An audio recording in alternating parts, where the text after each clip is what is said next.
how to stop your JAECOO from constantly beeping at speed limits. So at the very beginning, let's start by using the home screen. Then let's find and select the settings button. It's located right here at the top right corner.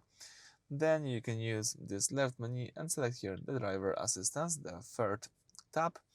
Then let's choose here speed limit assist. As you can see here, you can enable or disable this feature just by using this switcher. As you can see right here, we've got information about it right here. When this function is activated, the system will collect and display road speed limit signs in real time. When the vehicle is driving faster than allowed speed limit, the system will notify the driver. So it's this characteristic beeping.